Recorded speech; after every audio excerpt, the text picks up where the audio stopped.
عالي هنا، جي عالي. مضيق هرمز اتفتحت بعد إعلان وقف إطلاق النار زي ما انت شايف من خريطة الشحن اللي على الشاشة قدامك. للأسف مش باين إن السفن أو الناقلات اتسمح لها تستخدم نص المضيق، وده بالضبط اللي كانوا بيستخدموه قبل ما الحرب دي تبدأ. امبارح وزير خارجية إيران قال فيه قيود فنية على مساحة المضيق المفتوح. القيود الفنية ممكن تكون إن لسه في ألغام بحرية هناك، فعشان كده البحرية الإيرانية بتشتغل مع السفن عشان يعدوهم من ممر آمن. ممكن إيران مش عايزة الناس يستخدموا المياه الدولية وعايزين المرور من أراضيهم عشان يسيطروا أكتر على الداخل والخارج. دلوقتي للأسف عشان معظم المضايق لسه مش صالحة للاستخدام، واضح إن حركة المرور مش هترجع زي ما كانت قبل الحرب.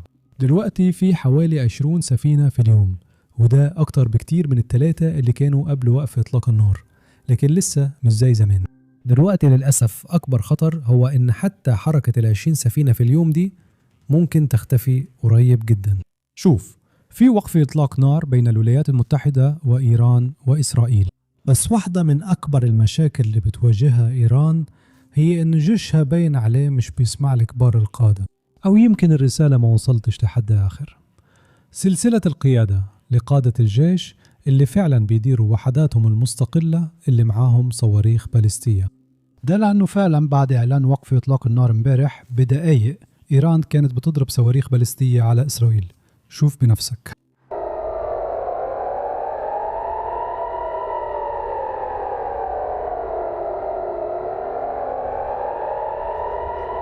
اللي شفته دلوقتي كان صاروخ باليستي إيراني برأس حربي عنقودي، والقنابل الصغيرة دي كانت بتتساقط على تاني أكبر مدينة في إسرائيل، تل أبيب. ده حصل بعد إعلان وقف إطلاق النار من الرئيس ترامب، وكمان كان في إشارة إن تنفيذ الاتفاق ده هيحتاج وقت.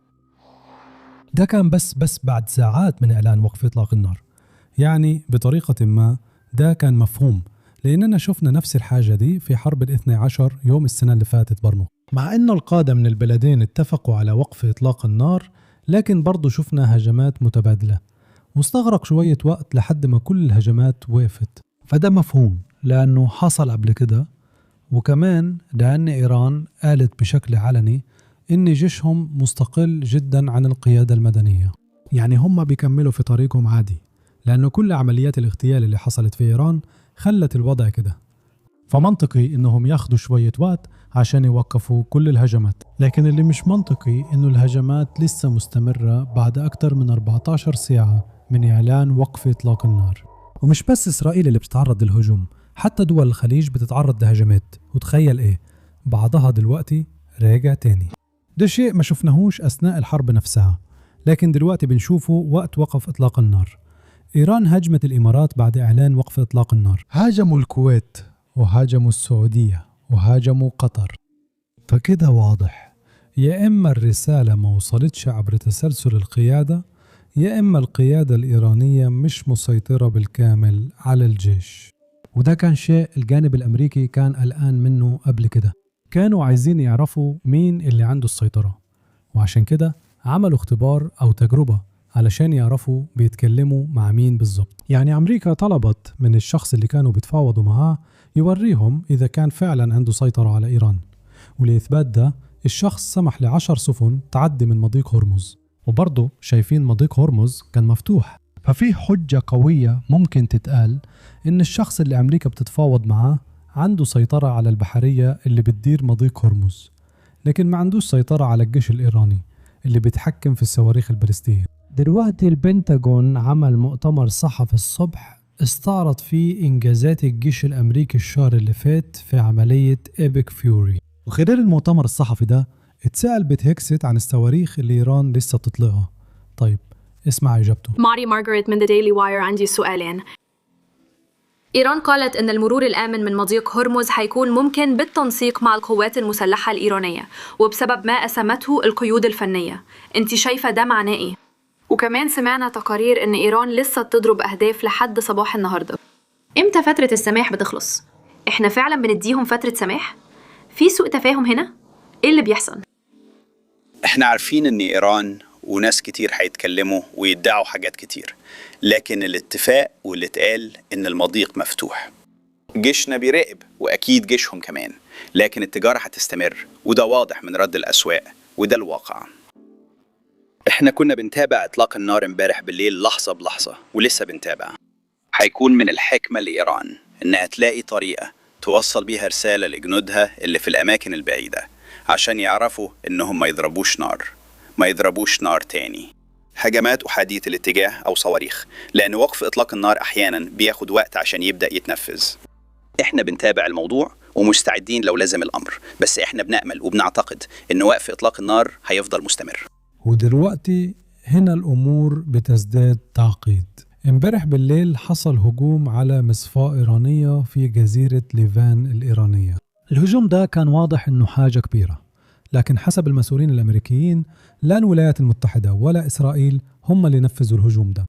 وحسب بعض التكهنات اللي بتدور على الإنترنت باين إن طيارات حربية إماراتية كانت في الجو وقت ما الهجوم ده حصل. يعني في احتمال إنه الإمارات هي اللي نفذت الهجوم ده، ولو ده صحيح هتكون دي أول مرة دولة خارجية تتدخل بشكل علني أو مباشر في عملية هجومية ضد إيران.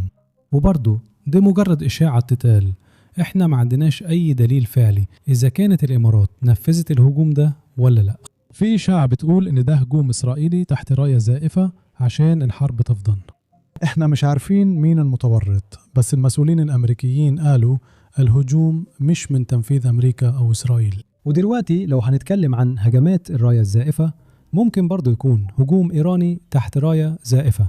زي ما في جماعات في أمريكا وإسرائيل مش عايزين الحرب تخلص، في برضو جماعات في إيران مش عايزينها تخلص وممكن يرفضوا وقف إطلاق النار، فممكن يكونوا هم كمان نفذوا هجوم. وبرضو إحنا مش عارفين بالضبط إيه هي الحقيقة.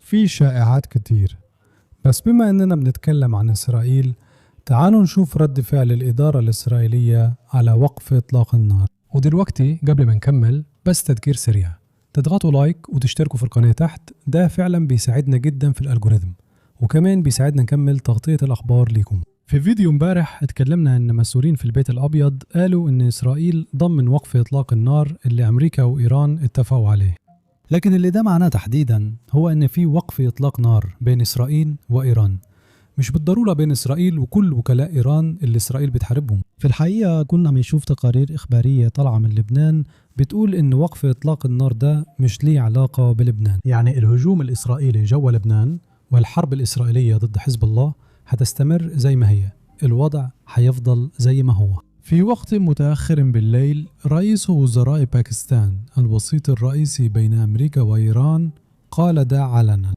حزب الله داخل في وقف إطلاق النار اللي اتفقت عليه أمريكا وإيران، يعني لازم يبقى فيه هدنة على الأقل ضد هجوم إسرائيل على حزب الله في لبنان.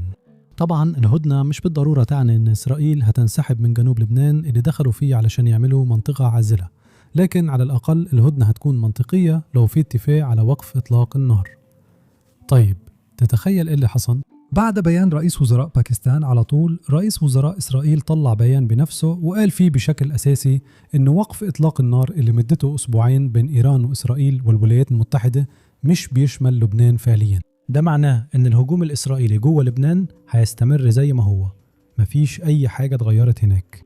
وده اللي الرئيس ترامب نفسه أكده النهاردة الصبح وهو بيتكلم مع مراسل PBS، وقال بشكل أساسي إن حزب الله مش جزء من الاتفاق اللي الولايات المتحدة وإيران اتفقوا عليه. ده معناه إنه مفيش أي قيود على إسرائيل في هجومهم جوه لبنان.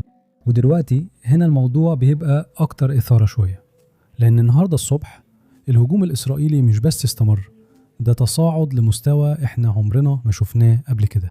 الضربات دي كانت أعنف ضربات إسرائيل نفذتها في الحرب دي. وقبل ما نتكلم عن الضربات دي، أنا عايز بسرعة أراجع رد فعل إسرائيل على إعلان وقف إطلاق النار اللي حصل امبارح بالليل، لأن ده بيدينا فكرة أكتر عن إزاي إسرائيل بتفكر في الحرب دي كلها. وبحسب صحيفة وول ستريت جورنال، إسرائيل اتبلغت بوقف إطلاق النار في آخر لحظة، وما كانتش مبسوطة خالص من إن الولايات المتحدة وافقت على وقف إطلاق النار. في الحقيقة بنيامين نتنياهو ما كانش مشارك في المفاوضات خالص، بعد موافقة الولايات المتحدة على وقف إطلاق النار وقبل الإعلان، ترامب اتصل برئيس وزراء إسرائيل وقال له إحنا داخلين على وقف إطلاق نار. الإسرائيليين وافقوا على وقف إطلاق النار، لكن كانوا بيتكلموا عن إيران. هما قالوا إنه إيران ولبنان ساحتين مختلفتين، ولبنان مش ضمن الاتفاق. كل ده وصلنا لحد صباح النهاردة لما إسرائيل نفذت أعنف حملة ضربات جوية جوه بيروت من بداية الحرب دي. ما شفناش حاجة زي كده من ساعة ما الحرب بدأت. تقريبا 100 غارة جوية إسرائيلية حصلت في أقل من 10 دقايق. يبدو أن بسبب الضربة الجوية دي وقف إطلاق النار بينهار. إيران والإعلام دلوقتي بيقولوا إنهم هينسحبوا من اتفاق وقف إطلاق النار، وكمان هيرفضوا يروحوا الاجتماع الحضوري اللي كان المفروض يحصل يوم الجمعة الجاية في باكستان بسبب الهجمات اللي بتحصل في لبنان. إيران بتطالب بوقف الهجمات.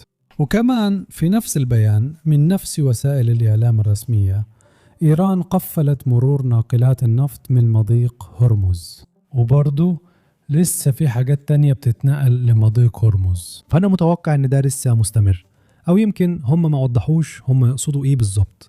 بس في كل الأحوال ناقلات النفط فعلا بتشكل أغلب حركة المرور داخل وخارج مضيق هرمز. فبما إن إيران دلوقتي بتقول إنها هتقفل المضيق، ده معناه إن وقف إطلاق النار تقريبا بينتهي في خلال 12 ساعة بس، ودي تفاصيل أكتر.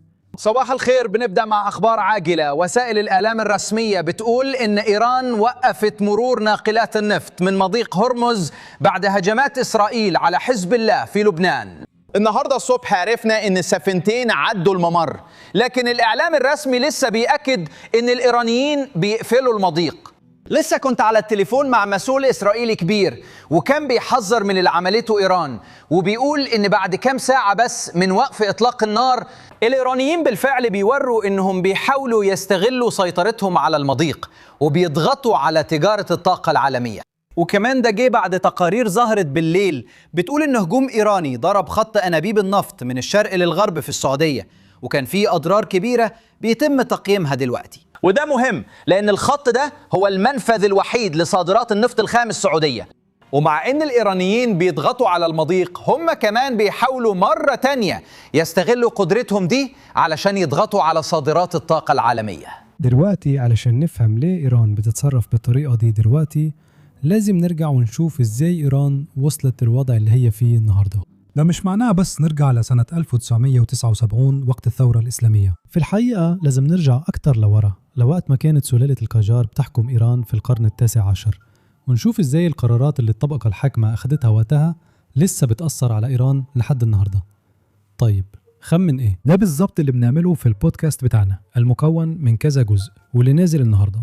فلو أنت من الناس اللي مهتمة بتاريخ إيران وإزاي وصلنا للي احنا فيه النهاردة، لازم تروح وتسمعه. تقدر تتفرج عليه من خلال الضغط على الروابط في الوصف، أو ببساطة تقدر تشغله عن طريق الضغط على الفيديو اللي ظاهر قدامك على الشاشة.